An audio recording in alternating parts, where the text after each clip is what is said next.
Eterno Deus e Pai, nós estamos aqui diante da leitura da Sagrada Escritura, onde nós estamos aqui buscando conferir, Pai, não o que está escrito se é verdade, mas se o que está escrito na verdade estamos sendo tocados, afetados e influenciados para viver, Pai.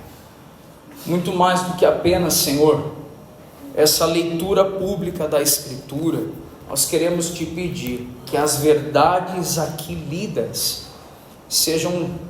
venham produzir, Pai, um peso de transformação na nossa vida.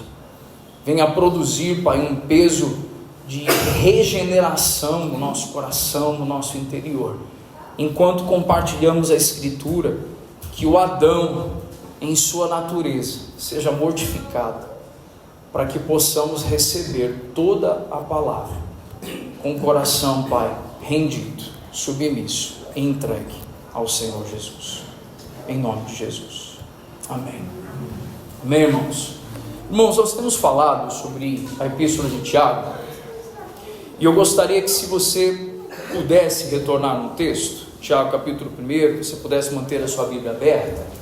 Inclusive, irmãos, eu fiz algo aqui, eu coloquei ali atrás na mesinha, onde está o Felipe, tem algumas folhas em branco, tem umas canetas e marca-texto ali, eu não sei se alguém quer, se alguém quiser aí, não sei se, ou quer levantar e pegar, ou de repente alguém se propõe a entregar ali, enfim, porque eu sei que alguns irmãos gostam de anotar a mensagem, então a gente colocou ali uma caneta, um marca-texto, e colocamos ali umas folhas para quem quiser tomar nota também. Então eu quero começar a exposição dessa manhã trazendo para a gente duas coisas importantes. Se nós tentarmos organizar, e eu tenho esse perfil, de tentar ler a Escritura e tentar organizar na minha mente alguns versículos que se articulam para formar um conceito e tentar enxergar esse conceito ali no texto, eu consigo enxergar dois blocos muito visíveis, embora a gente poderia desdobrar esses blocos em partes menores. Eu consigo enxergar um primeiro bloco que está entre o verso 1 e o verso 12. E quando você nota esse primeiro bloco, do verso 1 ao verso 12, a ênfase de Tiago é sobre o modo de falar e o uso da língua. E quando nós vemos a segunda parte, que fala sobre o verso 13 ao verso 18, fala sobre alguém que se move em sabedoria. Os irmãos compreenderam aqui os dois blocos que nós conseguimos enxergar, mais visíveis, mais perceptíveis? Então o primeiro bloco, do 1 ao 12, vai tratar sobre o modo de falar e o uso da língua. E os versos 13 a 18 vão falar sobre sabedoria.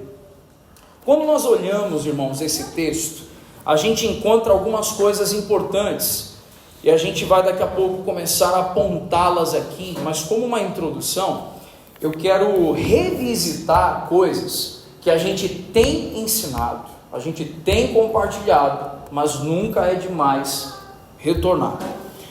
Só existem, irmãos, duas formas da gente viver aqui na terra, e as duas formas que a gente tem para viver aqui na terra, e as irmãs ouviram um pouco sobre isso ontem, quando a Elinete compartilhou a mensagem, é que nós vivemos ou em Adão, ou vivemos em Cristo.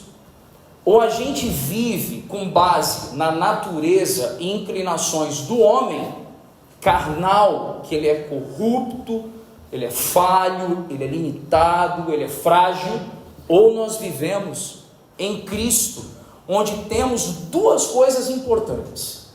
Então, aos irmãos que gostam de tomar nota, de registrar, é importante darmos ênfase que quando estamos em Cristo, nós não estamos isentos de errar, nós não estamos isentos de falhar, mas há duas coisas que nós podemos nos apoiar, que nos sustentam de pé. Eu gosto sempre de usar a ilustração de perna direita e perna esquerda, para que nos mostre que a gente fica de pé em dois pilares, mas quando estamos em Cristo, um dos pilares é a consciência da nossa miserabilidade.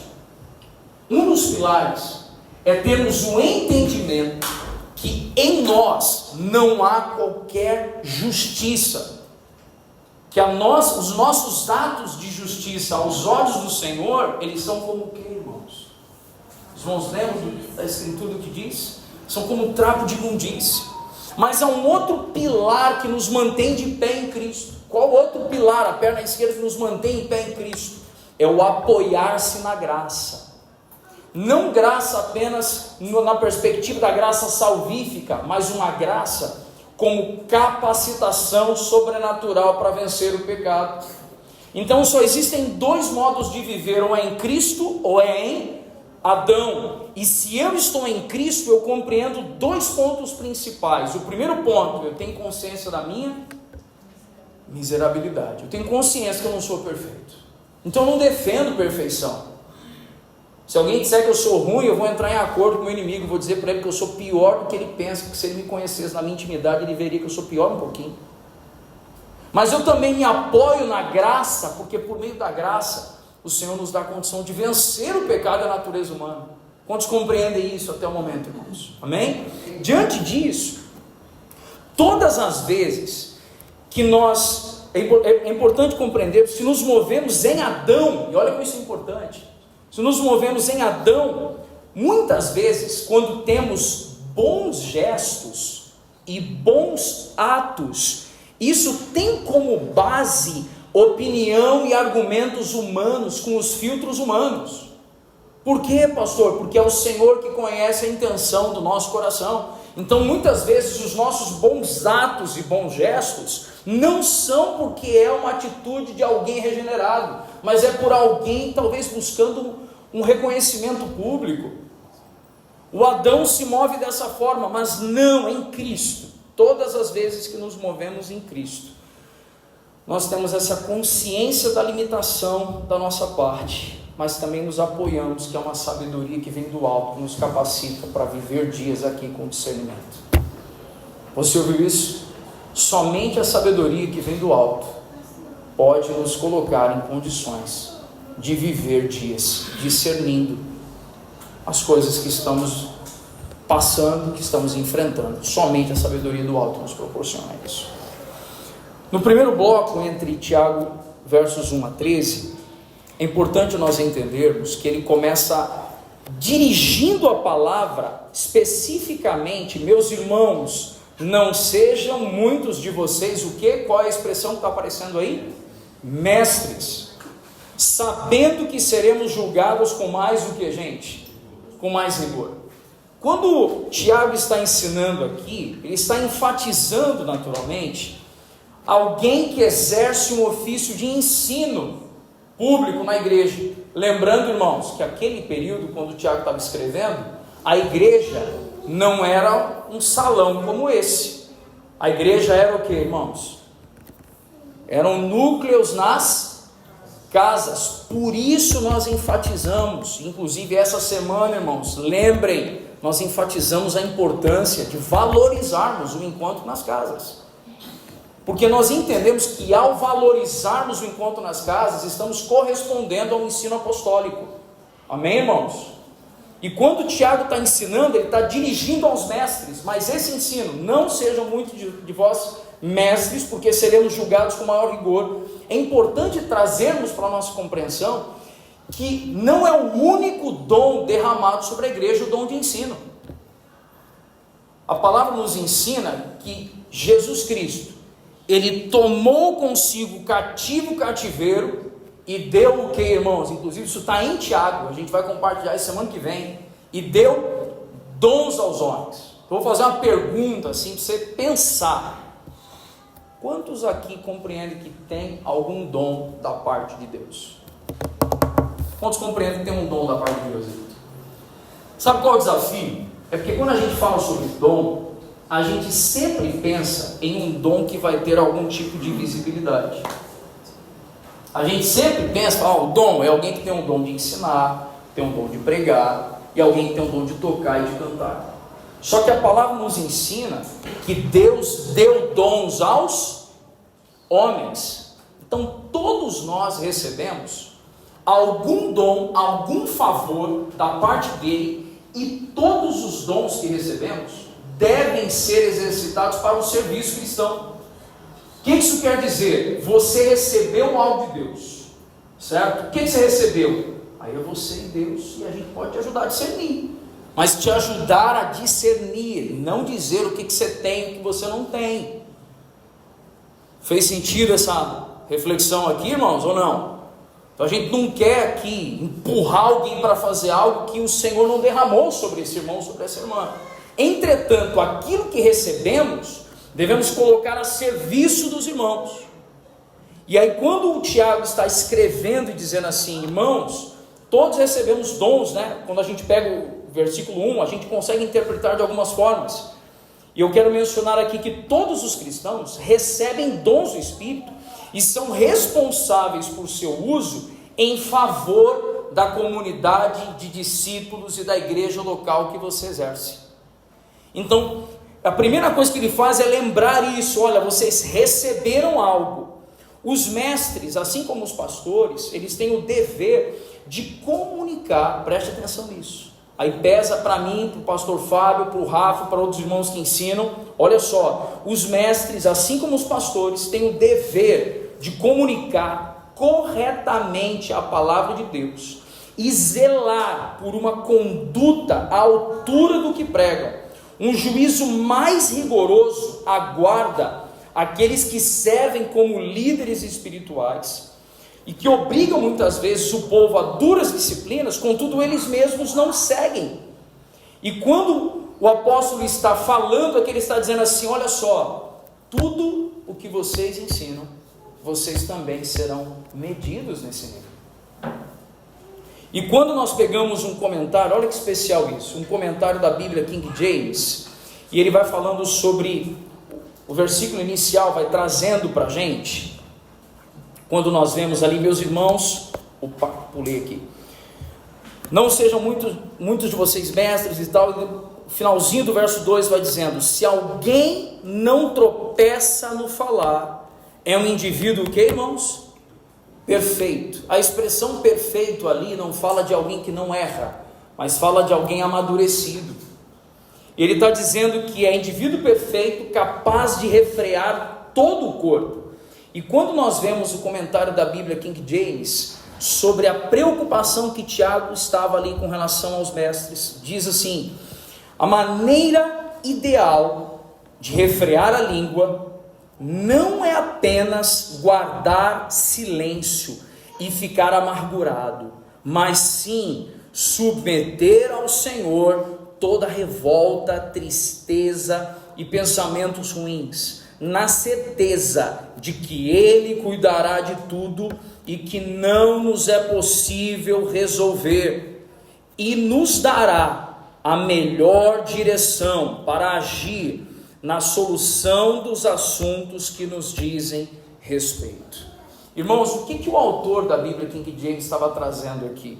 Claramente que uma das dificuldades que a gente tem em controlar o nosso falar é porque a boca fala do que o coração está cheio. Alguém com uma língua mais afiada, mais apimentada, eu não estou preocupado apenas com o que ela está falando. O escritor Tiago, ele está preocupado com o que está acontecendo onde, irmãos? Com o que está acontecendo no coração. Por isso que muitas vezes a gente vai repreender alguém quanto ao que está falando, e às vezes eu me coloco na posição de não repreender o que a pessoa está falando. Por quê? Porque o que eu preciso fazer depois é apacentar o coração de um irmão, de uma irmã, porque o que eu tenho que resolver não é o que ele fala. O que eu tenho que ajudá-lo a apresentar a Cristo é o estado e a condição do seu coração. Consigo me expressar bem aqui, irmãos? Porque muitas vezes a gente lida com falas desagradáveis. Lida ou não lida, gente? A gente lida com uma fala mais inflamada, mais... e aí... Não, não fala assim e tal. Quando na verdade, o que nós precisávamos submeter não é apenas o modo de falar. Nós precisamos submeter a Cristo. é o estado e a condição, o coração daquele irmão, daquela irmã. E quando Tiago vai discorrendo, nós somos advertidos a cuidar bem do nosso modo de pensar, mas também do nosso modo de falar. Então não é apenas o que falamos que é o problema, porque o que falamos revela a essência e o conteúdo do nosso coração. Irmão, preste atenção. Nós sabemos que tem irmãos que estão passando sofrimentos pesados. Tudo bem? Ouviram aqui? Amém ou não? Sabemos disso. Entretanto, o que o escritor ali da Bíblia King James trouxe para a gente refletir? Que nós temos algumas coisas que guardar a língua não é sobre ficar amargurado, não é sobre reter a amargura, não é sobre reter a revolta e a tristeza ou pensamentos ruins, mas a maneira ideal de refrear a língua é pegar a angústia, é pegar a indignação, a revolta e pôr isso tudo onde, irmãos? Na única pessoa que pode resolver. Quem é que pode resolver? É Cristo. Esse é o nosso desafio que Tiago está nos chamando a responsabilidade aqui. Ele está falando sobre o problema da língua, mas o problema da língua está resolvendo, está retratando, está revelando um problema na verdade que está no coração. O irmão está sofrendo, está angustiado, sabe qual é o meu encorajamento? Está passando aperto, segura a língua e deságua em Cristo. Procura alguém aqui para te ouvir, procura um apacentador, procura alguém mais experimentado no Senhor para orar com você, mas não faça mau uso daquilo que o Senhor te deu, que é a sua língua. Uma das coisas que a palavra nos ensina, irmãos, que depois da palavra lançada, ela não pode ser o que, gente? Tomada de volta. Que a palavra lançada é como uma flecha. E depois que você lança, o que acontece? Você não consegue resgatar. Por isso que o próprio escritor diz que nós devemos ser prontos a ouvir e tardios no... mas nós estamos falando de guardar angústia. É disso que nós estamos falando? Não, gente. Não, mas estamos falando de lançar angústia no lugar certo. E a palavra nos ensina, né? Estava orando isso aqui no começo, que às vezes a gente que lidera adoração e tal, a gente foi treinado, programado na cabeça da gente. Não, vai lá, agora é hora de adorar a Deus, deixa os problemas lá fora. Os irmãos já me ouviram falar sobre isso. Não é para deixar o problema lá fora, é para entrar com o problema. Só que o que você vai fazer aqui dentro com o problema? É lançando sobre ele toda a vossa ansiedade, porque ele tem cuidado de vós. Então o lugar certo de lançar a dor, a angústia, é no ajuntamento. Não falando de ninguém, é falando ao Senhor. Amém ou não, queridos? Diante disso, perceba algo. Nós somos advertidos a como cuidar do pensar e do falar, pois Satanás busca influenciar, incendiar nossa mente para o mal e tudo quanto é próprio do inferno. Irmão, fala um negócio sério aqui. Você já teve problema de interpretar mal o que alguém falou ou fez? Já teve problema ou não? E aí quando você vai conversar com a pessoa olhar para você e fala assim: você está doido? Você está meio embriagado, não está não? Porque, irmãos, eu e Linete estávamos tendo uma conversa recentemente e ela relembrou um fato de... Não vou falar em data, tem muitos anos, tem bastante tempo. E ela contou que ela me perguntou algo por WhatsApp. Ela me perguntou algo. E quando eu fui responder, eu respondi, irmão, de uma forma, tipo assim, com toda a erudição que eu pudesse, né, e tal. Eu falei: não, olha só, essa situação, você me perguntou, e papapá, eu fui amarrando a situação toda. Aí ela botou aquela carinha de oi, né? Sabe por quê, irmãos? Porque enquanto nós estamos nos relacionando, estamos aqui e tem um raio de um Adão que quer ressuscitar, a gente tem que compreender que o diabo está bombardeando a nossa mente o tempo inteiro para inflamar o raio do nosso coração, irmãos. A gente tem que enxergar isso. A pessoa fala uma coisa e você entende outra. E a gente muitas vezes é pronto no falar e tardio no ouvir. Quando a gente deveria ser o que, irmãos? Prontos a ouvir e tardios no falar. A gente conclui coisas sem perguntar. Deixa eu te falar um negócio sério aqui, irmãos. sério isso. Para libertar alguns aqui, por favor, não tire conclusões. A gente não julga a intenção do coração, a gente julga fruto, irmão. Ouviu isso, irmão? A gente julga fruto. A Bíblia nos ensina que uma árvore se conhece pelo fruto. Não julgue a intenção do coração. Você falou algo é porque você queria. Para, irmão. Não julgue intenção de coração. Você tem o fruto na mão? Diagnosticou o fruto? Agora você pode confrontar o irmão. Caso contrário, você pergunta. Olha só, irmão. Você faz o quê? Você pergunta. Porque quando você pergunta, você dá ao outro o direito de responder naquilo que foi a intenção do seu coração. Agora olha que importante isso daqui. E olha como é importante a nós que ensinamos no culto público, o zelo que a gente precisa ter, muitas vezes. E conversando com o pastor Fábio, a gente comprou o mesmo box de estudo. E se o Senhor nos permitir, a gente vai estudar juntos aquele box das 9 marcas de uma igreja saudável. Porque como a gente se porta no púlpito influencia muitas vezes o coração de irmãos a serem intolerantes, influencia o coração de irmãos a serem exagerados, a serem fatalistas. A forma com que a gente ensina faz com que irmãos que de repente têm uma vida sóbria se tornem fanáticos por alguma coisa, se tornem fanáticos por política, se tornem fanáticos por escatologia, no sentido fatalista. Tudo bem? Fique com medo de tudo, tudo dá medo. E aí, quando nós vemos uma frase de Martinho Lutero, que disse o seguinte: aqueles que são verdadeiramente justos, não apenas suspiram e imploram pela graça de Deus, porque veem que tem uma inclinação má, e portanto são pecadores diante de Deus, mas também porque veem que nunca poderão compreender totalmente quão profundamente má é a vontade deles, e quão longe ela vai, e porque creem que sempre são pecadores, como se a profundidade de sua maldade fosse infinita.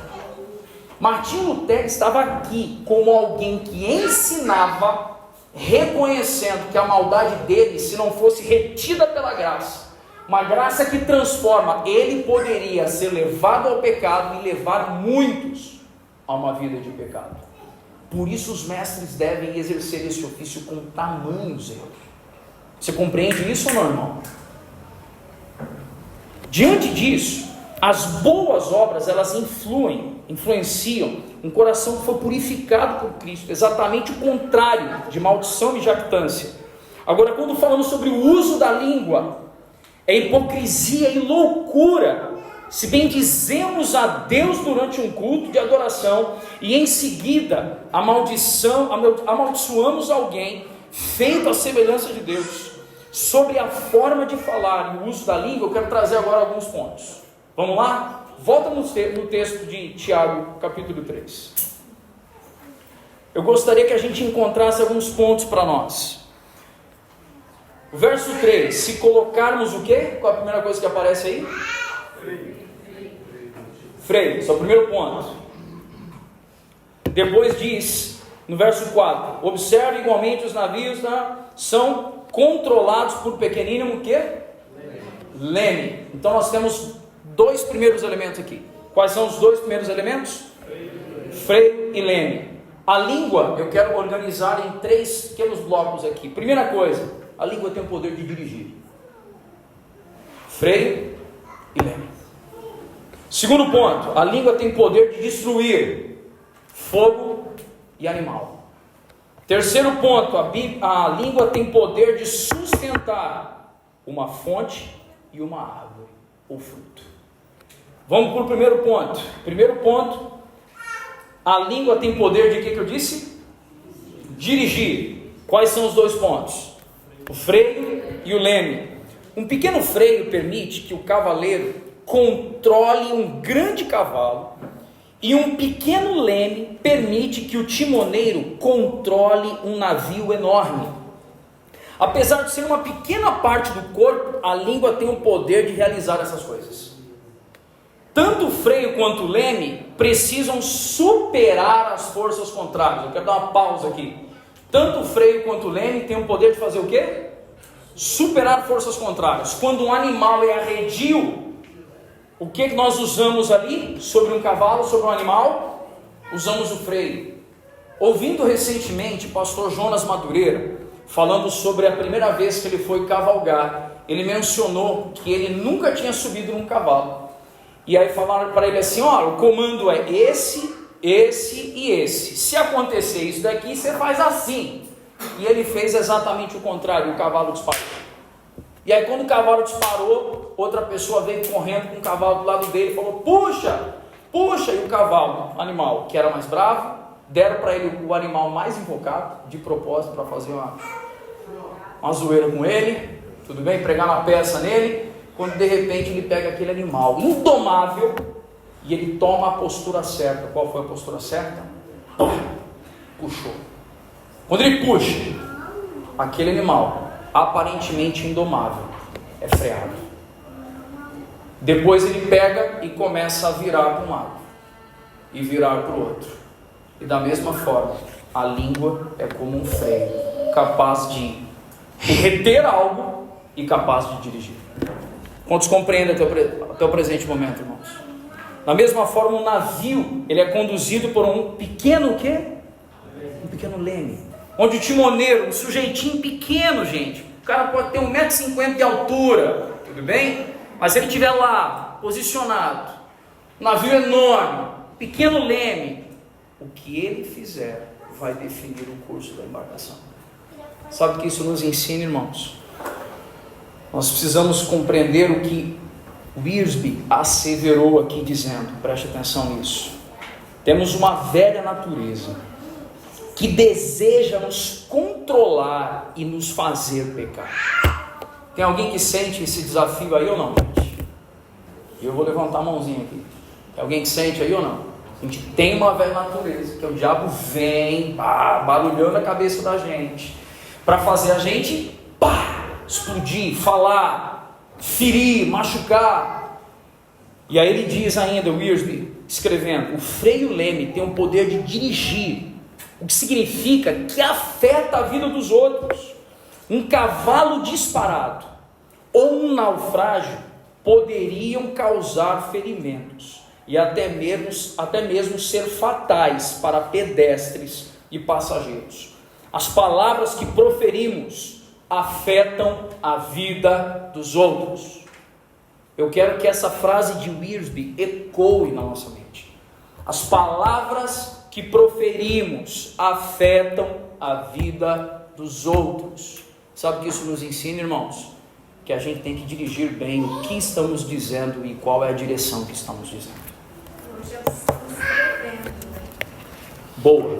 Elinete trouxe aqui algo que é válido compartilharmos. A gente tem hoje as redes sociais, trocas de mensagens e... Deixa eu dizer uma coisa para você, irmão. Quero te dar um encorajamento sério aqui. Cuidado com as mensagens trocadas em redes sociais para resolver problemas. Não resolva problemas por WhatsApp. A impessoalidade, a falta de oportunidade de olhar ali o outro com a sua ternura, de ouvir a respiração dele, de ver a expressão, todo gestual daquela pessoa, querendo resolver um problema, só porque estamos trocando mensagem, tem inflamado e destruído relacionamentos de modo severo. Eu tenho dito algo e tenho me portado de uma forma nos últimos tempos que eu evito ao máximo tratar situações sensíveis usando meios impessoais, porque a gente escreve e a pessoa ouve a nossa voz quando leu, só que com a temperatura do coração dela e não do meu. Você ouviu o que eu disse, irmão? Você leu uma mensagem, você está ouvindo a voz daquela pessoa quando você leu, mas é com a temperatura do seu coração, não com a temperatura do coração dele. Temos que ter muito cuidado com aquilo que falamos, porque de fato a língua tem o poder de dirigir. Tem um pastor mostrando o que você está falando aí. Um negócio simples de escrever em caixa alta, por exemplo, você vê em grupos, a pessoa escreve uma frase em caixa alta, outra pessoa acha que está chamando a atenção dela. Porque simples só deve ter um computador ali, ele deixou o capítulo ativado, tudo em caixa alta. Você está chamando minha atenção? Nossa. Eu não ia te confrontar publicamente, entendeu, Elinete? Mas já que você confessou o seu pecado, eu te perdoo.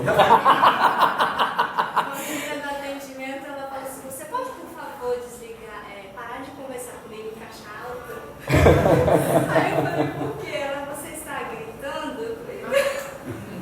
Tá vendo, irmãos? Olha só, ela estava com a tecla Caps Lock ativada. Não. Entendeu? Entendeu? Por isso, irmãos, que não é mais apenas aquilo que falamos, mas também o quanto escrevemos. Deixa eu falar uma outra coisa aqui, já que a gente entrou, abriu um parênteses, deixa eu esticar esse parênteses. Olha para mim aqui, eu quero que você ouça com todas as letras o que eu vou dizer. Você não tem que ter uma opinião sobre tudo. E se você tiver, você não precisa despejar a sua opinião aleatoriamente, só porque você acha que tem que se pronunciar. Para com isso que está chato. Tudo bem? Você tem uma opinião, guarda para você. Sabe por quê, irmãos? As tretas de internet aumentam por causa de gente que não controla a língua e o dedo. Ontem eu fiz um post, uma fala de Charles Spurgeon, que está aqui no meu esboço. Tretaram comigo na internet. Tudo bem? Mandaram. Um amigo foi super elegante, outro não foi tão elegante, outro foi um estúpido. Tudo bem? Pro elegante, eu respondi, fala meu lindão, tudo bem? Pro que não foi tão elegante, falei, querido, porque foi estúpido, eu não vou responder. Eu não quero treta, não pedi opinião, irmão. Você está entendendo o que eu estou falando ou não? Agora, quando você dá opinião sem ser, que a pessoa não sabe minha vida, do meu coração, e sai acusando, falando, enchendo de ideias e argumentos, você sabe o que ele provoca em mim, irmãos? Um senso de desnecessário. Para quem eu tenho que falar, irmão, está aqui, ó. Você está entendendo ou não? Para quem eu tenho que falar, está aqui, não está na internet, está aqui. Se um dia o Senhor me colocar numa condição de falar com uma voz mais amplificada, a minha atitude talvez tenha que mudar. Mas eu sou esse cara? Não. Então, enquanto eu não sou esse cara, e se eu continuar sendo esse cara aqui o resto da vida, a minha atitude sempre vai ser essa. Vocês ouviram, irmãos? Isso é sério. Isso é sério. Avançando. Podemos dizer também que a língua pode trazer alguns... Desculpe, errei aqui. Podemos trazer também alguns exemplos inspiradores. Dia 21 de abril, grave isso, 21 de abril de 1855, Edward Kimball entrou em uma loja de sapatos em Boston e proclamou o evangelho para Dwight L. Moody a Cristo, levou ele a Cristo. Resultado, Moody se tornou um dos maiores evangelistas da história, um homem cujo ministério continua a exercer impacto até os dias de hoje. Alguém que entrou e usou a língua para uma boa finalidade. Você ouviu isso ou não, gente? Ou seja, a língua tem o poder de dirigir, como um leme e como um freio, colocando o Moody no caminho do evangelho. Você ouviu isso, irmão? Colocando o Moody no caminho do evangelho. Segunda ilustração. Primeiro, usamos leme e freio para falar que a língua tem poder de que, gente? Dirigir. Segunda coisa, a língua tem o poder agora de destruir. Duas palavras usadas no texto: fogo e animal. Tudo bem? Agora vamos falar que a língua tem poder de que eu disse, gente? Destruir. Quais são ali as ilustrações que eu vou utilizar aqui? As citações, né? Fogo e animal. as palavras podem começar um incêndio. Olha o que diz Provérbios 26, 20 e 21. Provérbios 26, 20 e 21. Sem lenha, o fogo se apaga, e não havendo maldizente, cessa a contenda. Oh, que bênção, hein? Você ouviu isso, gente? Sem lenha, o fogo se apaga. Ah, então aquele ditado popular, pastor, que não põe lenha na fogueira, é bíblico. Tudo bem? Não havendo maldizente, cessa a contenda. Como o carvão é para a brasa e a lenha para o fogo, assim é o homem contencioso para acender rixas. Gente, preste bem atenção nisso. Uma das coisas, estamos falando sobre o fogo. O tempo, ele não corrige os pecados de língua. A gente pode até confessar o pecado de maledicência que a gente cometeu contra alguém, mas pode ser que alguns danos sejam irreversíveis. Você ouviu o que eu disse? Irmãos, vou compartilhar algo aqui, não há problemas, porque não estou expondo qualquer irmão, né? Vou retratar algo sem trazer qualquer tipo de menção. Mas tive acesso a um desafio de um irmão que foi difamado, foi caluniado alguns anos atrás. E esse irmão que foi caluniado, foi difamado, foi tratado como se fosse uma sentença, uma determinação sobre a vida desse irmão. Esse irmão passou 20 anos lidando com a maledicência residual, aquela coisa que vai ficando, sabe, gente? Aquela coisa que vai ficando. O irmão já está praticamente com 60 anos de idade e de vez em quando ainda tocam em um assunto de quando ele tinha 30 e era algo mentiroso, dito contrário. Você ouviu isso, irmãos? Sabe o que a palavra está nos ensinando? A pessoa pediu perdão para ele. A pessoa que começou a falácia, que começou a mentira, que começou a maledicência, pediu perdão. Só que o dano estava posto. E uma vez que a palavra é lançada, a gente não consegue trazer de volta. E sabe o que me inspirou mais nesse homem? O que me inspirou mais nesse homem? Que ele foi capaz de perdoar e lidar com essa pessoa que causou tanto prejuízo para a vida dele. 30 anos antes, ele continuou lidando com essa pessoa. Nesses 30 anos, perdoou de fato essa pessoa, mas suportando a injúria da calúnia e da difamação. Sabe o que isso nos mostra, irmão? Primeiro, isso nos mostra que a gente tem que ter muito cuidado quando abre a boca para falar de alguém. Porque a palavra nos ensina em Provérbios aqui que assim é o homem contencioso para acender o que, gente? Rixas. Sabe o que isso me faz executar? E o pastor Fábio já presenciou coisas que eu e ele tivemos que entrar em cena em situações como isso. E às vezes alguém vem trazer alguma informação, a gente levanta e fala assim, cara, a gente não quer saber. A gente não quer ouvir, a gente não quer saber. Sabe por quê, irmão? Porque pode ser mentira. Ouviu isso ou não? Pode ser o quê, gente? Mentira. E pior, ainda vão dizer que o pastor Felipe sabia, vão dizer que o pastor Fábio sabia. E nós não devemos nos envolver em contendas que não nos competem.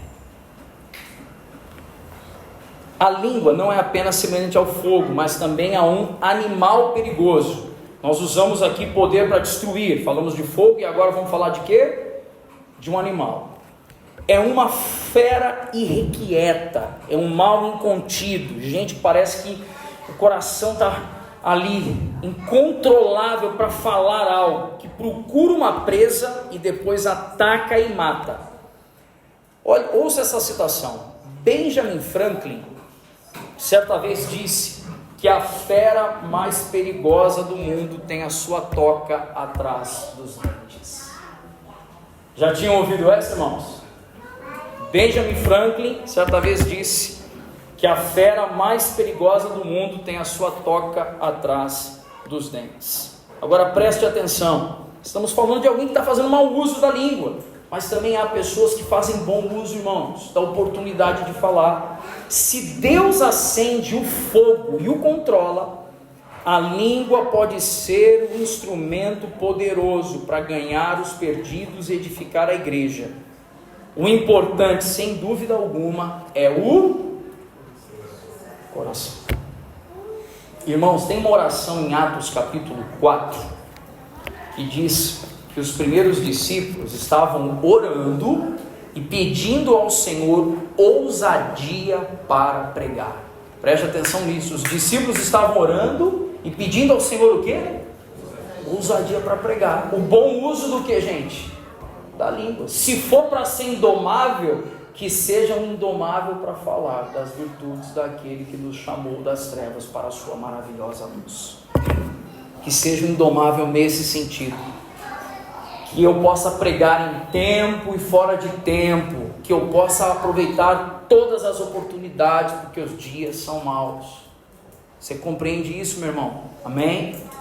Diante desse cenário, quero trazer agora que a língua também, ela tem um poder para sustentar. Então a gente apontou algumas coisas de confronto aqui, amém, irmãos? E vamos admitir uma coisa aqui, vamos falar a verdade.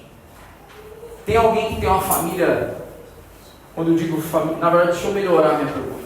Tem alguém que tem familiares, quando eu estou falando de familiares, eu estou falando de quem?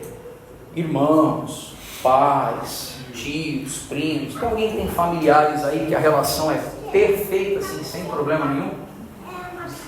Eu vou pôr a mão no bolso para a mão nem querer levantar, que a gente não tem, irmão, tudo bem? Mas deixa eu falar uma coisa séria aqui. Quantos problemas a gente poderia ter evitado se a gente tivesse... E a gente passa algumas coisas ruins, né? Perturba o coração. Que dói, irmãos, e a gente não está sendo negligente em relação a isso. Mas tem um lugar certo para desaguar. E o lugar certo para desaguar não é a ofensa. O lugar certo para desaguar não é a maledicência. O lugar certo para desaguar é aos pés de Jesus.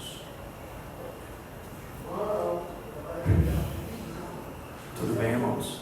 O lugar certo para desaguar as nossas angústias não é falando, a menos que seja falando para buscar um conselho. Porque aí um conselheiro que muitas vezes vai ouvir, vai te ajudar a equalizar as emoções. Vai dizer para você, ó, isso aqui você está fazendo está errado, você não pode fazer isso aqui. Você não pode falar assim. Entretanto, irmãos, nós sejamos cuidadosos aqui. Por fim, poder para sustentar agora. No finalzinho do capítulo, ali, na verdade no meio do capítulo, quero apontar qual versículo precisamente. É onde nós estamos ali, na verdade no verso 11, que diz assim: por acaso pode a fonte jorrar do mesmo lugar água doce e água amarga? Meus irmãos, será que a figueira pode produzir azeitonas ou a videira figos? Assim também, uma fonte de água salgada não pode dar água doce. Então nós estamos falando sobre duas coisas agora, que é o poder de sustentar uma fonte e uma árvore. Ok? Quais são as duas coisas que temos nesse texto? Uma fonte, que diz que uma fonte não pode dar dois tipos de água, água doce e água amarga, e fala de figueira, ok? Fala de uma árvore, que o objetivo é dar o que, irmãos? Frutos. Tiago faz uma advertência: de uma fonte não podem jorrar dois tipos de água, e uma árvore não pode dar dois tipos de fruto.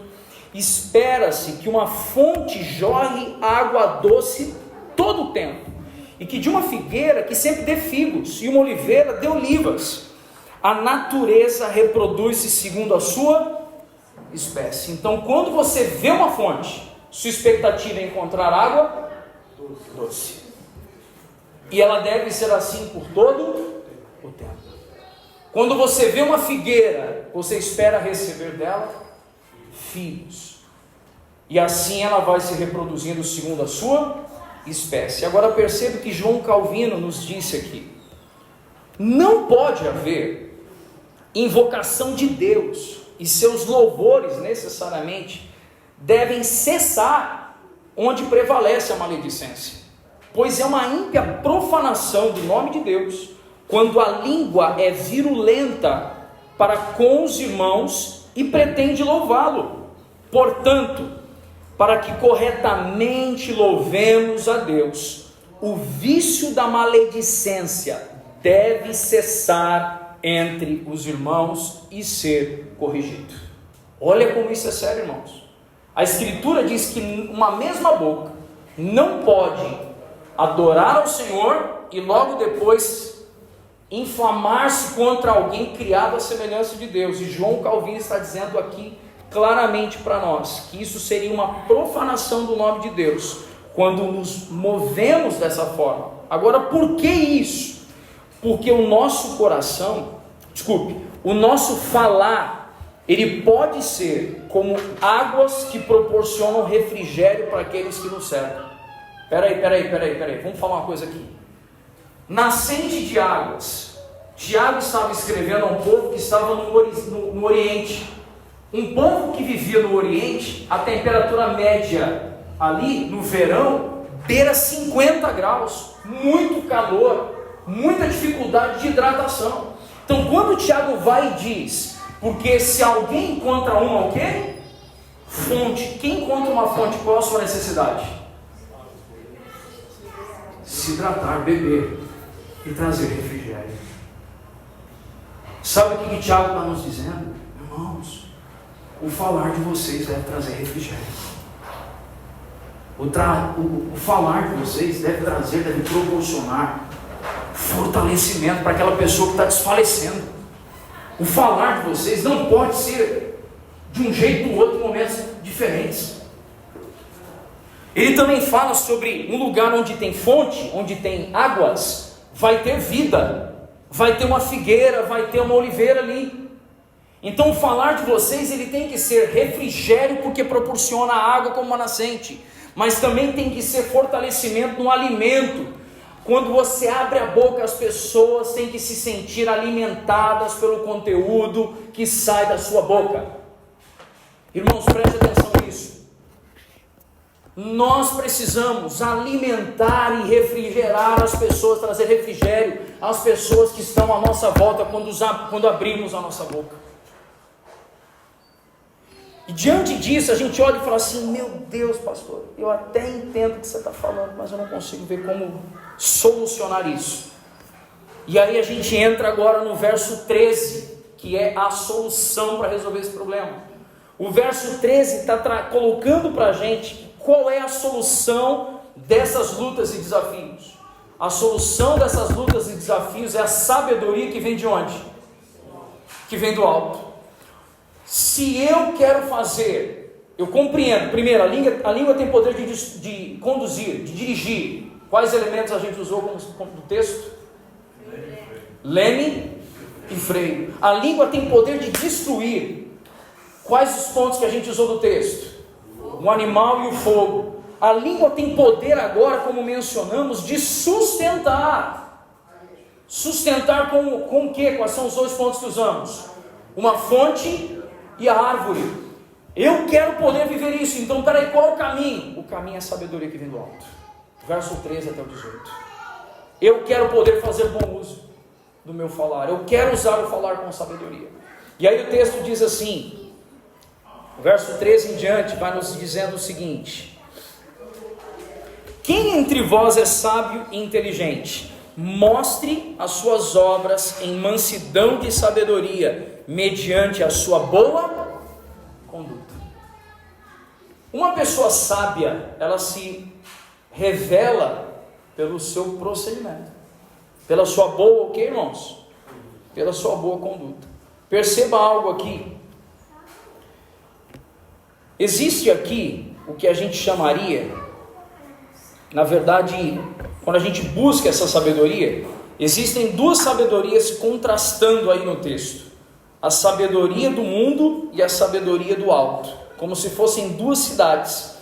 E a sabedoria humana, ela vem da razão, enquanto a sabedoria divina, ela provém da revelação. Eu quero reforçar isso. A sabedoria humana, ela é oriunda da razão, enquanto a sabedoria divina, ela vem da revelação de quem Cristo é. Qualquer pessoa que se deixa encantar pela sabedoria desse mundo, deve ler quanta coisa Paulo tem para dizer sobre a sabedoria de Deus em 1 Coríntios, capítulo 1, de 1 a 24, de 20 a 24. Preste atenção nisso, irmãos.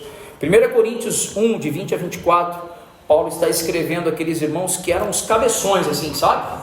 Preste atenção nisso, irmão. Olha só, a igreja de Corinto, os caras eram o que eu falei aqui? Os caras eram o cabeção. Os caras tinham de tudo lá. Era a igreja mais equipada que tivesse lá, eram os caras. Aí Paulo vem e fala assim: onde está o sábio? Onde está o escriba? Deus tornou louca a sabedoria desse mundo, visto que na sabedoria de Deus o mundo não o conheceu por sua própria sabedoria. Deus achou por bem salvar os que creem por meio da loucura da pregação. Agora olha o verso 22, irmãos, que é imprescindível para nós. 1 Coríntios 1, 22. Porque os judeus pedem sinais. Peraí, os judeus pedem o quê? Sinais. Porque eles estavam esperando o Messias, esperando sinais, maravilhas e parará. Os judeus estão pedindo sinais. Os gentios buscam sabedoria, porque a filosofia grega, você tinha ali os filósofos e tal, então você tem uma coisa, judeu pedindo sinal, gentio pedindo o quê? Sabedoria. Aí vem Paulo e diz: mas nós pregamos a Cristo crucificado, escândalo para os judeus, loucura para os gentios, mas para o que foram chamados, tanto judeus como a gregos, Cristo é poder de Deus e sabedoria de Deus. Ou seja, quer sinal? Olha para Cristo. Quer sabedoria? Olha para Cristo, porque nós não estamos em busca de sabedoria desse século, nós estamos em busca da sabedoria que vem do alto. É isso que a gente aprende quando a gente mergulha nas Escrituras. É isso que a gente tem construído no interior da gente. Sabe por quê? Porque a verdadeira sabedoria não é para me colocar numa mesa de doutores. A verdadeira sabedoria é para me pôr de joelhos. A verdadeira sabedoria não é para me colocar numa mesa para falar para a nação. A verdadeira sabedoria é para eu me colocar de joelhos diante daquele que tem autoridade sobre todas as nações, que é Cristo Jesus.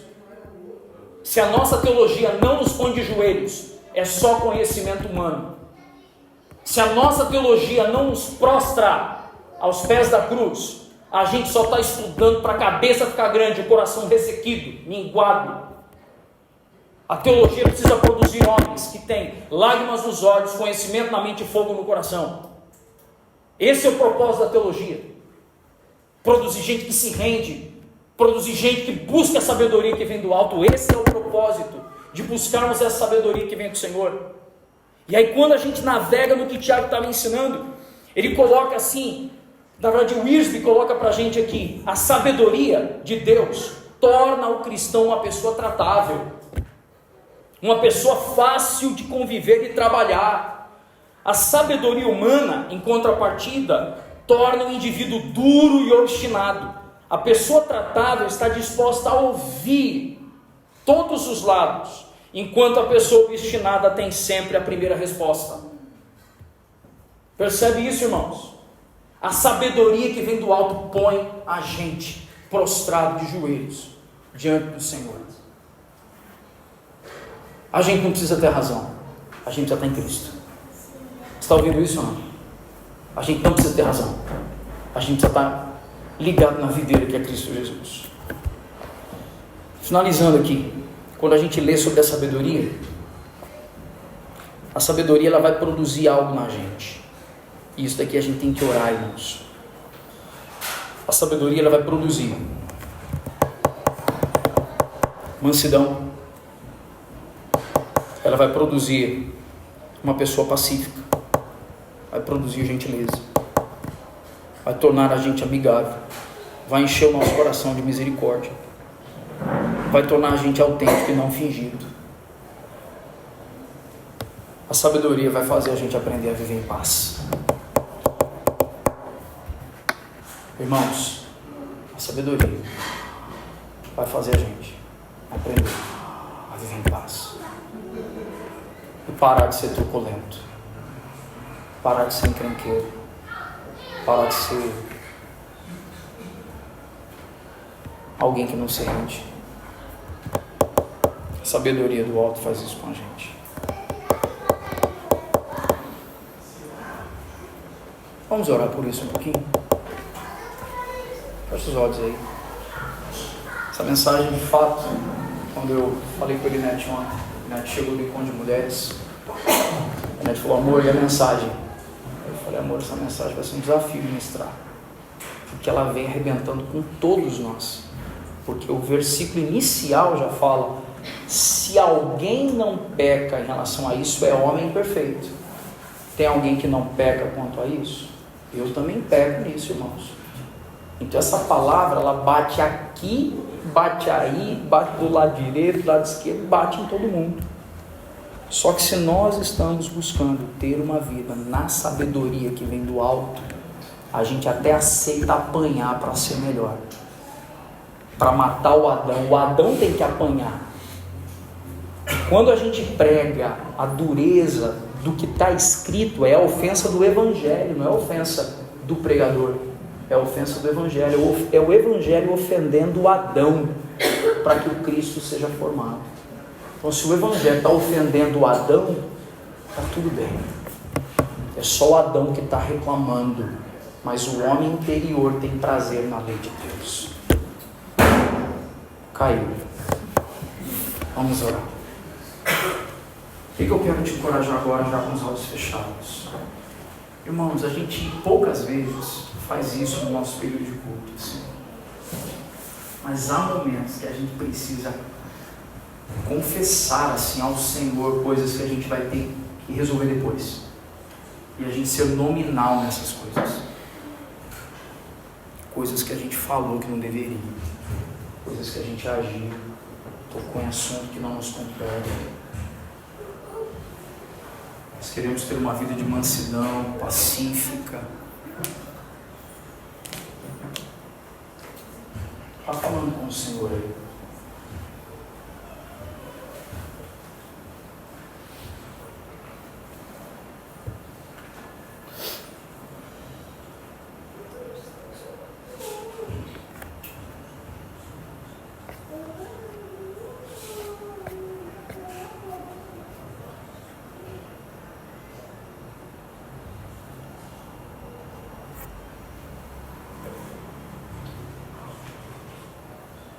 Paizinho, obrigado, Pai, por esse compartilhar juntos essa manhã.